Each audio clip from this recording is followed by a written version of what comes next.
Hi, welcome to An Academy. I am your educator, Mr. সুপ্রিয় সরকার। আমার referral code হচ্ছে সুপ্রিয় সরকার 43। তোমরা যদি আন একাডেমির প্লাস কোর্সে আমার ক্লাস অপ্ট করতে চাও তো সেক্ষেত্রে এই কোডটা তোমরা ইউজ করতে পারো। তো যাই হোক, আজকের যে ক্লাসটা সেটা হচ্ছে এরার কারেকশন নিয়ে। নাও আজকের আগেও আমি এরার কারেকশন নিয়ে বেশ কয়েকটা ক্লাসে আলোচনা করেছি। নাও তোমরা জানো নিশ্চয়ই এরার কারেকশন সিজিএল বা সিএইচএসএল এর ক্ষেত্রে একটা খুবই গুরুত্বপূর্ণ টপিক।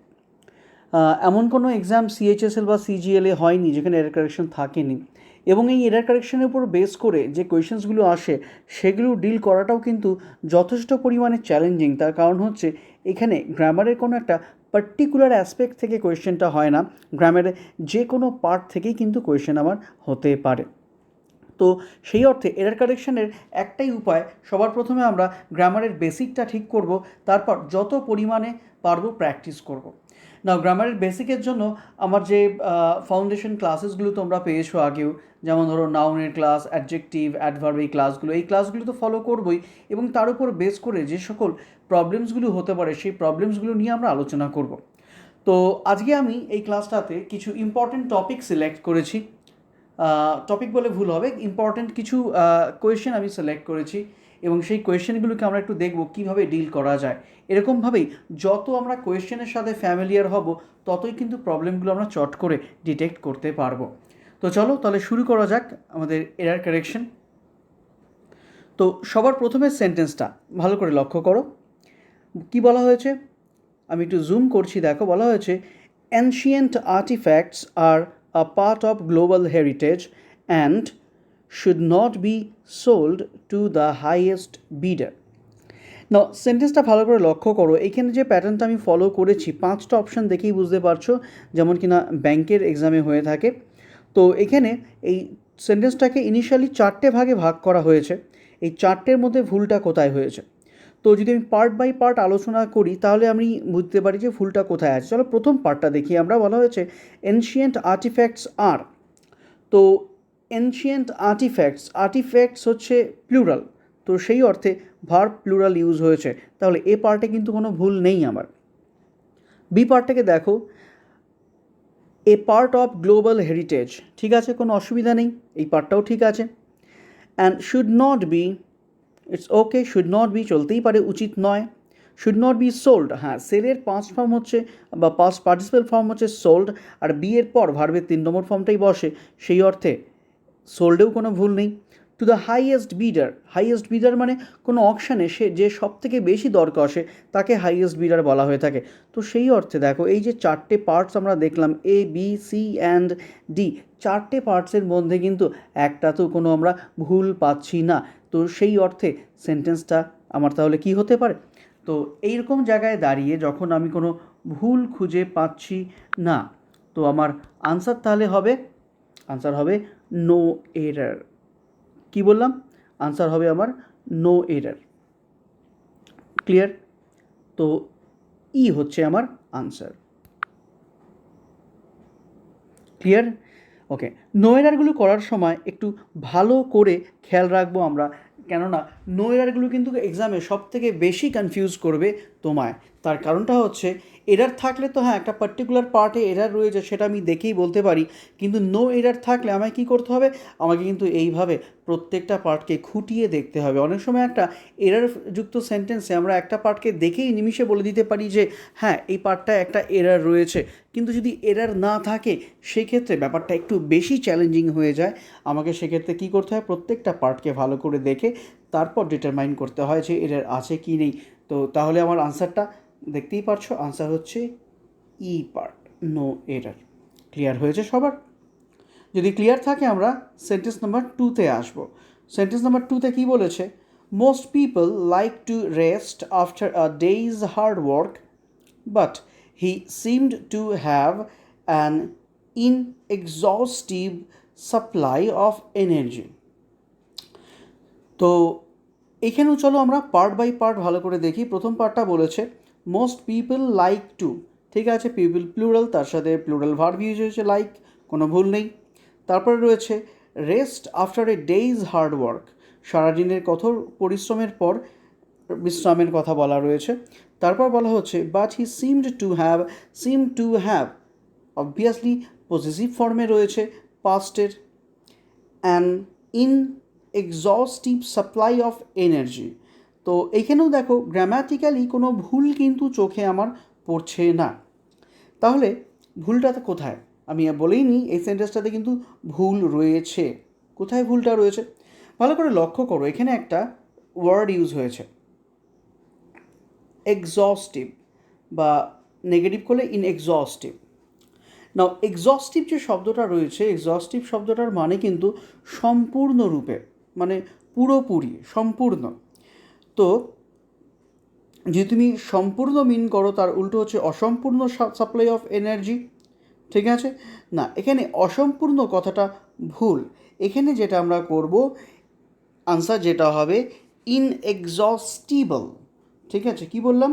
এখানে এক্সস্টিবলের জায়গায় আমরা ইউজ করব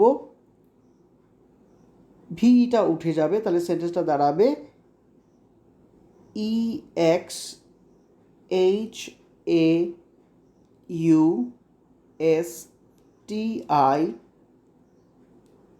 EXHAUSTIBLE, ইনএক্সস্টিবল। ঠিক আছে, আর তার আগে যদি ইন যোগ হয়ে যায় তো বসলো ইনএক্সস্টিবল মানে হচ্ছে ক্লান্তিকর, অক্লান্তকর, যেটাকে আমরা বলে থাকি। তো ইন দ্যাট সেন্স এখানে কিন্তু ভুলটা আমার গ্রামার নিয়ে নেই, ভুলটা হচ্ছে এই পার্টিকুলার ওয়ার্ডটা নিয়ে। তো এইভাবে আমরা কিন্তু সবসময় যে গ্রামার বেস এরার পাবো সেটা নাও হতে পারে, কোনো একটা ওয়ার্ডকে ইনঅ্যাপ্রোপ্রিয়েটলি ইউজ করাও হতে পারে, এবং সেই অর্থে যেখানে ইনঅ্যাপ্রোপ্রিয়েটলি ইউজ করা হয়েছে সেই ওয়ার্ডটাকে আমরা চেঞ্জ করব। তাহলে আমার আনসার এখানে নিঃসন্দেহে বলতে পারি, আনসার হলো আমার ডি। ডি পার্টে এরার রয়েছে, D is my answer. Clear হয়েছে? ওকে, নাও যদি ক্লিয়ার থাকে আমরা এবার কোয়েশ্চেন নাম্বার 3-তে আসবো। কোয়েশ্চেন নাম্বার 3টা বলেছে নান of the student in the class scored below the given cut off marks. জানি না তোমাদের ভুল মনে হচ্ছে কি না, কিন্তু আমার কিন্তু এটা দেখেই একটা বড়সড় ভুল চোখে পড়ছে। বড়সড় ভুল কোনখানটা চলো বলেই দিই। তাহলে ভুলটা হচ্ছে, দেখো ভালো করে, এখানে নান অফ দ্য বলে একটা ফ্রেজ ইউজ হয়েছে, নান অফ দ্য। খেয়াল রাখবে, none of the, any of the, some of the, few of the, এই অফ দ্য যুক্ত ফ্রেজ যখনই থাকে, and after that if you want to bring any noun, that particular noun should be plural always. তাহলে দেখো এখানে student নামক যে নাউনটা use হয়েছে সেটা কি প্লুরাল আছে? না, স্টুডেন্ট রয়েছে। তো আমি এটাকে কী করবো? এটাকে আমি করবো হচ্ছে স্টুডেন্টস। তো এখানে আমি এস যোগ করব, স্টুডেন্টস। তো সেই অর্থে আমার আনসার হচ্ছে এ। ক্লিয়ার হয়েছে? তো 1 2 3, প্রথমটা এরার কারেকশন, পরেরটা ইনএক্সস্টিবল এই ওয়ার্ডটা ইউজ করব, আর পরেরটা হচ্ছে স্টুডেন্টস, মানে প্লুরাল ফর্মে আসবে। ক্লিয়ার? তো চলো, যদি ক্লিয়ার থাকে আমরা এইবার আসবো হচ্ছে আমাদের নেক্সট কোয়েশ্চেনটাতে, কোয়েশ্চেন নাম্বার 4। কোয়েশ্চেন নাম্বার 4টা ভালো করে লক্ষ্য করবে। কি রয়েছে এখানে? সেন্টেন্সটা বলা হয়েছে to be a king and wear a crown are more glamorous to see than to bear. Now ভালো করে লক্ষ্য করো, আমরা পার্ট বাই পার্ট এটাকেও একটু দেখে নিই। দেখো প্রথম পার্টটা বলেছে টু বি এ কিং, তো টু বি মানে কি রাজা হওয়া, ঠিক আছে। And wear a crown, wear a crown এখানে যেটা মিন করতে চাওয়া হয়েছে সেটা হচ্ছে ক্রাউন পরা। তারপর are more glamorous to see than to bear, মানে রাজা হওয়া এবং তার যে মুকুট পরা, এটা দেখতে যতটা না গ্ল্যামারাস, এটা বই নিয়ে চলা তার থেকেও কিন্তু বেশি কষ্টকর। তো চলো এখানে তাহলে এরেরটা কোন জায়গায় আছে, চলো আমরা একটু ভালো করে এটা সেন্টেন্সটাকে আমরা দেখি। সেন্টেন্সটাতে ভালো করে লক্ষ্য করো, এখানে আর ইউজ হয়েছে ভার্ব হিসেবে, ঠিক আছে। তো আর আমার ভার্ব, তো ভার্ব অবভিয়াসলি সাবজেক্টের জন্য বসছে। তো সাবজেক্টকে এখানে, সাবজেক্ট কিন্তু এই পুরোটা হচ্ছে সাবজেক্ট। এই টু বি এ কিং এটা ফার্স্ট সাবজেক্ট, অ্যান্ড দিয়ে যুক্ত হয়েছে ওয়্যার এ ক্রাউন, এটা হচ্ছে আমার সেকেন্ড সাবজেক্ট। তো সাবজেক্ট হতে গেলে আমরা সবসময় জানি, সাবজেক্ট হতে গেলে সবসময় একটা নাউনের দরকার হয়, তাই না? তো টু বি এ কিং মানে রাজা হওয়া, এটাও কিন্তু ওই নমিনাল ফর্মেই রয়েছে, ঠিক আছে? এটাকে আমি নমিনাল ফ্রেজও বলতে পারি বা নাউনের ফর্মেই রয়েছে। কিন্তু তার পরের যে পার্টটা রয়েছে বি পার্ট, সেই বি পার্টটা কিন্তু ওয়্যার মানে ভার্ব ইউজ হয়েছে। Now you know it very well in a sentence a verb can never be a subject. তো যেহেতু ভার্ব সাবজেক্ট হতে পারে না, তাহলে আমরা এখানে কি করব? আমার তো নাউন দরকার, কিন্তু ওয়্যারের তো নাউন ফর্ম আমাদের জানা নেই। তাই আমি কি করব? আমি ওয়্যারটাকে করব হচ্ছে ওয়্যারিং, এর সাথে আইএনজি ইউজ হবে, WEARING, ওয়্যারিং ইউজ হবে, ঠিক আছে? কেননা এই ওয়্যারিংটা কেন ইউজ করলাম? ওয়্যারিংটাকে আমরা বলে থাকি gerund. This is called gerund. Gerund কি আমরা জানি? জেরান্ড হচ্ছে একটা ভার্বের নমিনাল ফর্ম। যখন একটা সেন্টেন্সে আমার একটা নাউন দরকার কিন্তু নাউন নেই, নাউনের পরিবর্তে ভার্ব রয়েছে, সেক্ষেত্রে আমরা কি করি? আমরা সেই ভার্বটার সাথে আইএনজি পুট করে সেটাকে নাউনের মতো ইউজ করি, and in that case it becomes gerund. তো সেই অর্থে আমি এখানে যদি জেরান্ড ইউজ করি ওয়্যারিং করলে, তাহলে আমার সেন্টেন্সটা ঠিক হচ্ছে। আমরা দুটো সাবজেক্টকে কানেক্ট করছি। তো সেই অর্থে আমার তাহলে আনসারটা কী হবে? আমার আনসার হচ্ছে বি, এখানে ওয়্যারিং। আবারও বলছি, আনসার হচ্ছে বি এবং ওয়্যারটা হয়ে যাবে ওয়্যারিং।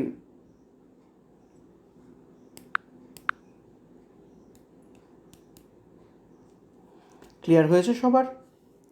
ওকে, যদি ক্লিয়ার থাকে আমরা আসবো কোয়েশ্চেন নাম্বার 5-এ। কোয়েশ্চেন নাম্বার 5-এ কী বলা হয়েছে দেখো, Ashok is among the few people in the world which did not blindly follow the path of others.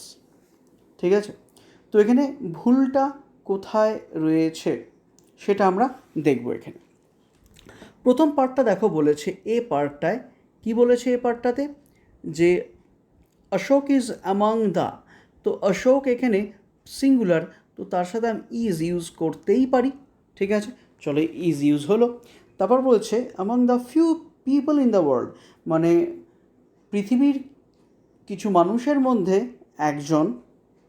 তারপরে বলেছে which did not blindly follow the path of others, যে অন্যদের মতো বা অন্যরা যে পথ অনুসরণ করেছেন সেই পথকে অন্ধের মতো অনুসরণ করেননি। তো এখানে ভুলটা কোন জায়গায়? আচ্ছা, ভালো করে লক্ষ্য করো, এই সেন্টেন্সটাতে সি পার্টে হুইচ নামক একটা রিলেটিভ প্রোনাউন ইউজ করা হয়েছে। না, আমরা যখন রিলেটিভ প্রোনাউনগুলো পড়েছি, রিলেটিভ প্রোনাউনের ক্লাসে আমরা খেয়াল করেছি যে প্রত্যেকটা রিলেটিভ প্রোনাউনের একটা পার্টিকুলার ইউজ রয়েছে, পজিশন রয়েছে।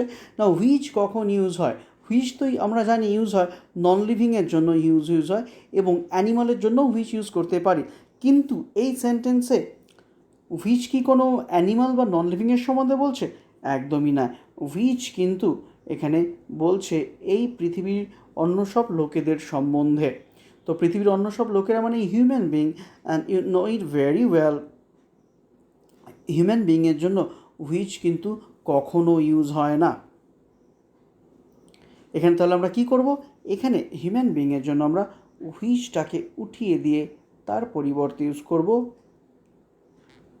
হু, ঠিক আছে? তো সেই অর্থে আমার আনসার তাহলে কি হলো? আনসার দাঁড়াচ্ছে আমার সি। সি পার্টে আমার ভুল রয়েছে, তাই আমার আনসার হচ্ছে সি। ক্লিয়ার হয়েছে? তো এইভাবে আমরা খেয়াল রাখবো যে রিলেটিভ প্রোনাউনগুলো যেন তার নির্দিষ্ট জায়গা অনুযায়ী ইউজ হয়। নাম্বার 5 যদি ক্লিয়ার থাকে, come to question number 6। Question number 6-এ কী বলা হয়েছে দেখো, mister Budhrani is my friend, a professor, and professor are known for his good behaviour. তো এইখানে ভুলটা কোথায় রয়েছে? ভালো করে যদি লক্ষ্য করো প্রথম পার্টটায়, দেখো প্রথম পার্টটা হচ্ছে mister Budhrani my friend and professor. এই যে এই ব্যক্তির সম্বন্ধে কিন্তু এই দুটো ইনফরমেশনই পুট করা হচ্ছে, মাই ফ্রেন্ড অ্যান্ড প্রফেসর। তাহলে এই যে দুটো ইনফরমেশন, এই দুটো ইনফরমেশন কিন্তু এই একজনের সম্বন্ধেই বলা হচ্ছে, ঠিক আছে? এই একজনেরই এই দুটো ইনফরমেশন। ক্লিয়ার হয়েছে? তো এই একজনের যদি দুটো ইনফরমেশন থাকে তাহলে আমার সাবজেক্টটা এখানে সিঙ্গুলার না প্লুরাল? আমার সাবজেক্ট কিন্তু সিঙ্গুলার, একটা ব্যক্তির কথাই বলা হয়েছে এবং তার পরিচয় হচ্ছে দুটো। তো সেই অর্থে আমার সাবজেক্ট যদি সিঙ্গুলার হয়ে থাকে তাহলে আমি এখানে আর কেন ইউজ করব? এখানে তাহলে কি ইউজ হবে? আর এর পরিবর্তে আমরা ইজ ইউজ করব। ক্লিয়ার হয়েছে? তাহলে আমার সেন্টেন্সটা দাঁড়াচ্ছে, mister Budhrani my friend and professor is known for his good behaviour. Clear হয়েছে সবার? ওকে, যদি ক্লিয়ার হয়ে থাকে তো আমরা নেক্সট কোয়েশ্চেনটাতে প্রসিড করছি। নেক্সট এসো কোয়েশ্চেন নাম্বার 7। কোয়েশ্চেন নাম্বার 7-এ কী বলা হয়েছে? বলেছে, the department assured us that a series of seminars were to be arranged. আচ্ছা, প্রথম পার্টে দ্য ডিপার্টমেন্ট, না এখানে কোনো ভুল থাকতেই পারে না, ঠিক আছে। সেকেন্ড পার্টে assured us, আমাদেরকে আশ্বস্ত করেছিলেন। তারপর বলছে এ সিরিজ অফ সেমিনার্স, হ্যাঁ এখানেও ঠিক আছে, সেমিনারের কালেকটিভ নাউনকে আমরা সিরিজ বলতেই পারি। ওয়্যার টু বি অ্যারেঞ্জড, তো এইখানে ভুলটা কোন জায়গায়? যারা দেখছো যেখানে তো সেমিনারের কথা বলেনি, সেমিনার্স মানে সেমিনার্স কিন্তু প্লুরাল, তাই তো? সেমিনার্স হচ্ছে প্লুরাল, তো সেমিনার্স যেহেতু প্লুরাল তো তাই সেই জন্য আমরা এখানে ভার্বটাও প্লুরাল ইউজ করব, তাই দেখো ভার্বও প্লুরাল ইউজ হয়েছে। কিন্তু যদি ভালো করে লক্ষ্য করো, সেমিনার্স কিন্তু এই পার্টটার সাবজেক্টই নয়। এই পার্টটার সাবজেক্ট হচ্ছে কে? এই পার্টটার সাবজেক্ট হচ্ছে এ সিরিজ। এ সিরিজ হচ্ছে সাবজেক্ট। তো এ সিরিজ এটা সিঙ্গুলার না প্লুরাল? এ সিরিজ কিন্তু সিঙ্গুলার।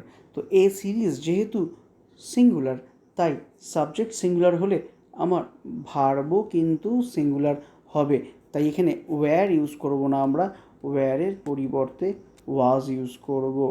ঠিক আছে, আমার ভার্ব কিন্তু প্লুরাল আসবে না, কেননা আমি আবার বলছি পরিষ্কার করে, এ সিরিজ যেই ওয়ার্ডটা পেলাম, এই এ সিরিজ কিন্তু সিঙ্গুলার, আর এটাই সেন্টেন্সের সাবজেক্ট না। এটা যদি সেন্টেন্সের সাবজেক্ট হয় তার ভার্ব হিসাবে কখনো প্লুরাল বসতে পারে না, ভার্ব হবে এখানে ওয়াজ।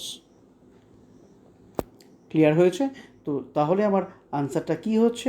আমার আনসারটা দাঁড়াচ্ছে হচ্ছে ডি। তো ডি হচ্ছে আমার আনসার। ক্লিয়ার হয়েছে সবার? বুঝতে পেরেছি আমরা? তো এইভাবে আমরা এই সেন্টেন্স, এরকম জাতীয় সেন্টেন্সগুলোতে শুধুমাত্র পরের যে ওয়ার্ডটা রয়েছে সেটাকেই নয়, আমরা সেই ওয়ার্ডটার সাথে অ্যাসোসিয়েটেড বা লিঙ্কড ওয়ার্ড কী রয়েছে সেটাকেও কিন্তু আমরা ভালো করে দেখব, সেই অনুযায়ী কিন্তু আমার আনসারটা হবে। চলো, যদি এটা ক্লিয়ার থাকে আমরা এবার পরের সেন্টেন্সটাতে আসছি। The recent incidents of corruption amply illustrate about the characters of our officers. তো এই সেন্টেন্সটাতে আমাদের ভুলটা কোথায় রয়েছে সেটা আমাদের দেখতে হবে। নাও পার্ট বাই পার্ট যদি আমরা অ্যানালাইজ করি তাহলে সেন্টেন্সটা কি দাঁড়াচ্ছে দেখো। প্রথম পার্টটা বলেছে the recent incidents of corruption, না এই পার্টে কোনো ভুল থাকতে পারে কি? না, এই পার্টে কিন্তু কোনো ভুল নেই। তারপর বলেছে অ্যাম্পলি মানে যথেষ্ট পরিমাণে illustrate about the characters of our officers. আচ্ছা, এইখানে ভুলটা যেই জায়গায় সেটা হচ্ছে এই সেন্টেন্সটাতে আমরা এই অ্যাবাউট নামক যে প্রিপোজিশনটা ইউজ হয়েছে সেটাকে আমরা ইউজ করব না, সেটাকে রিমুভ করতে হবে। কেননা ইলাস্ট্রেট যে শব্দটা, ইলাস্ট্রেট শব্দটা হচ্ছে একটা ট্রানজিটিভ ভার্ব, আর ট্রানজিটিভ ভার্বের সাথে সবসময় একটা অবজেক্ট বসে। তো ভালো করে লক্ষ্য করো, এখানে কিন্তু অবজেক্ট ইউজ হয়েছে। ইলাস্ট্রেটের অবজেক্টটা কে?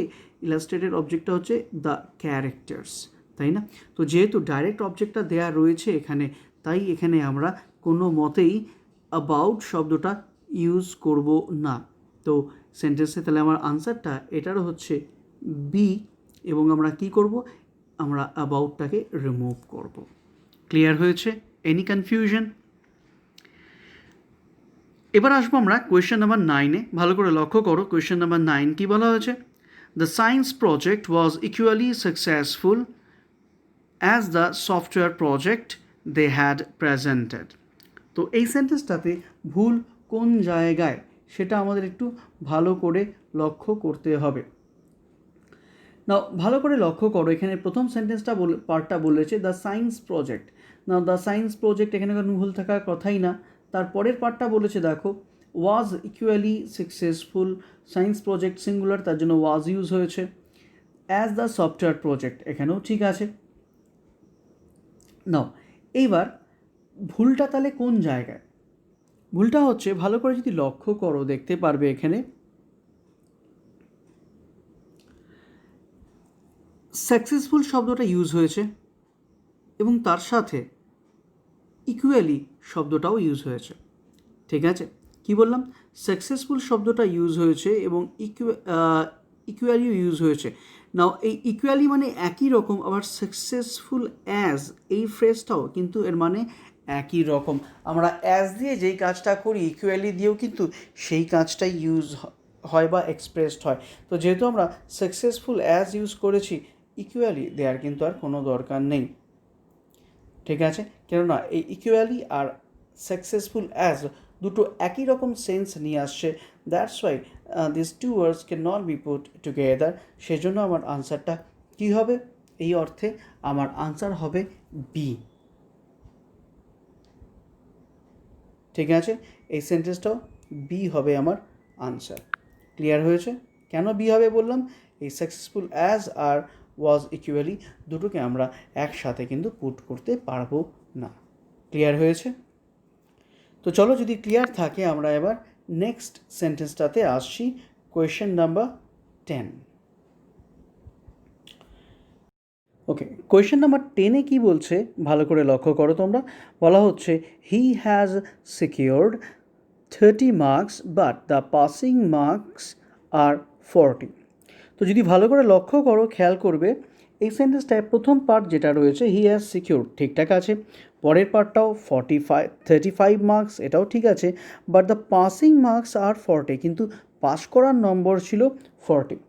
নাও যদি ভালো করে খেয়াল করো এখানে যে পাসিং মার্কস ইউজ করা হয়েছে, এই পাসিং এখানে পার্টিসিপল হিসেবে ইউজ করা হয়েছে। পার্টিসিপল আমরা তখনই ইউজ করি যখন অ্যাডজেক্টিভের দরকার হয় নাউনের আগে, কিন্তু এইখানে কিন্তু সেরকম কোনো প্রয়োজনীয়তা আমার নেই।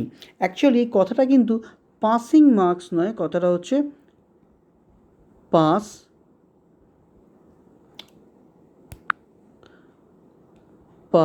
মার্কস। ঠিক আছে, তো সেই অর্থে এটা হচ্ছে পাস মার্কস, মানে এটা হচ্ছে তোমার নাউনের নমিনাল কম্পাউন্ড বলে থাকি, মানে পাস করার নম্বর। তো সেই অর্থে পাসিং মার্কস করাটা একদমই ভুল হবে। সেই অর্থে আমার আনসার হবে সি। তাহলে আমাদের আনসার হচ্ছে সি। ঠিক আছে, এখানে পাসিং মার্কস করব না, পাসিং মার্কসের জায়গায় আমরা লিখব পাস মার্কস। ক্লিয়ার? চলো, যদি এটা ক্লিয়ার থাকে আমরা এবার আসবো আমাদের পরের কোয়েশ্চেনটাতে। কোয়েশ্চেন নাম্বার 11-এ কী বলা হয়েছে দেখো ভালো করে। The amount which the company has paid to the ডিপেন্ডেন্টস of the dead worker is fairly unjustified. ঠিক আছে, ভালো করে লক্ষ্য করো, এখানে বলা হয়েছে ইজ ফেয়ারলি আনজাস্টিফাইড, মানে যেই পরিমাণ টাকাটা মৃতদের পরিবারকে দেয়া হয়েছে সেই টাকাটা কিন্তু যথেষ্ট নয়। ঠিক আছে, নাও এবার যদি তুমি ভালো করে লক্ষ্য করো প্রথম পার্টটা দ্য অ্যামাউন্ট হুইচ, অ্যামাউন্টের সাথে হুইচ ইউজ হতেই পারে। দ্য কোম্পানি হ্যাজ পেইড, ঠিক আছে, কোম্পানি সিঙ্গুলার হ্যাজ পেইড বলতেই পারি। To the dependence of the dead worker এটাও ঠিক আছে। ইজ ফেয়ারলি আনজাস্টিফাইড, একটু এইবার ভালো করে লক্ষ্য করবে এইখানে আনজাস্টিফাইড বলে যে ওয়ার্ডটা ইউজ করা হয়েছে, এই ওয়ার্ডটা কিন্তু একটা নেগেটিভ টার্ম, তাই না? তো জাস্টিফাইড হচ্ছে পজিটিভ ফর্মে ইউজ হয়, আনজাস্টিফাইড নেগেটিভ ফর্মে ইউজ হয়। তাহলে এখানে আমরা কি করব? এইখানে এই যে ফেয়ারলি শব্দটা ইউজ হয়েছে ভালো করে লক্ষ্য করছো, এই ফেয়ারলি শব্দটা কিন্তু সবসময় পজিটিভ সেন্সে ইউজ হয়, মানে ফেয়ারলির সাথে সবসময় কিন্তু এটা পজিটিভ কোনো ওয়ার্ড ইউজ হয়, কিন্তু আনজাস্টিফাইড কিন্তু পজিটিভ ফর্ম নয়, তো সেই অর্থে সেন্টেন্সটা কিন্তু আমার ভুল হয়ে যাবে। তাহলে আমরা কি করব, ফেয়ারলি, তো যদি এখানে জাস্টিফাইড থাকতো তাহলে আমি ফেয়ারলি করতেই পারতাম, কিন্তু আনজাস্টিফাইড নেগেটিভ, তো সেই জন্য বলা হয়ে থাকে whenever a negative term is used then you can not use fairly. এর পরিবর্তে কী বসবে, এর পরিবর্তে আমরা বসবো রাদার, RATHER, রাদার। ক্লিয়ার হয়েছে? তাহলে আমরা রাদার কেন আনলাম, ফেয়ারলির পরিবর্তে আমি আবারও বলছি নেগেটিভ শব্দ হলে তার জন্য রাদার ইউজ হয়, আর যদি শব্দটা হয়ে থাকে কোনো পজিটিভ তাহলে সেক্ষেত্রে আমরা ইউজ করব ফেয়ারলি। ক্লিয়ার হয়েছে সবার, বুঝতে পেরেছো? ওকে, এবার আমরা পরের সেন্টেন্সটাতে আসবো, কোয়েশ্চেন নাম্বার 12। না, কোয়েশ্চেন নাম্বার 12টাতে কী বলা হয়েছে ভালো করে লক্ষ্য করো। বলা হয়েছে the manager order the watchman to let the boys and I go in. ভালো করে লক্ষ্য করো, সেন্টেন্সটায় খুব একটা ইম্পর্ট্যান্ট পয়েন্টকে বোঝানোর চেষ্টা করা হচ্ছে, বা এরার কারেকশনটাও কিন্তু সেই নিয়ে। প্রথম পার্টটা যদি দেখো, দ্য ম্যানেজার অর্ডার, ঠিক আছে, ম্যানেজার অর্ডার, তারপরে অর্ডার দ্য ওয়াচম্যান, এটাও ঠিক আছে, টু লেট দ্য বয়েজ মানে অ্যালাউ করা বয়েজদের, এবং আমাকে আসতে। তো সেই অর্থে দেখতে গেলে সেন্টেন্সটার একটা সঠিক সেন্স কিন্তু চলে আসছে, কিন্তু ভুলটা কোন জায়গায় ভালো করে লক্ষ্য করো। এই সেন্টেন্সে লেট বলে একটা শব্দ ইউজ করা হয়েছে, LET, লেট, ঠিক আছে। এই লেট বলে যে শব্দটা যখনই ইউজ হয়, তারপর যদি কোনো প্রোনাউন আনার দরকার পড়ে, সেই প্রোনাউনটা কিন্তু সবসময় হয়ে থাকে অবজেক্টিভ ফর্ম। তোমরা জানো নিশ্চয়ই প্রোনাউনের দুটো করে ফর্ম হয়, একটা সাবজেক্টিভ ফর্ম, একটা অবজেক্টিভ ফর্ম। যেমন ধরো আমি যদি বলি আই যদি সাবজেক্ট হয়, আই এর অবজেক্ট কিন্তু হয় মি। হি যদি হয়, হি এর অবজেক্ট হিম। শি হলে হার, দে হলে দেম, উই হলে আস। এইভাবে প্রোনাউনের দুটো করে আমরা ফর্ম পাই, একটা সাবজেক্টিভ ফর্ম আর একটা অবজেক্টিভ ফর্ম। প্রোনাউনের ক্লাসে তোমাদের শেখানো হয়েছে, বা কামিং প্রোনাউনের ক্লাসেও আমি তোমাদের বলবো যে প্রোনাউনের অবজেক্টিভ ফর্ম কোথায় ইউজ হবে আর সাবজেক্টিভ ফর্ম কোথায় ইউজ হবে।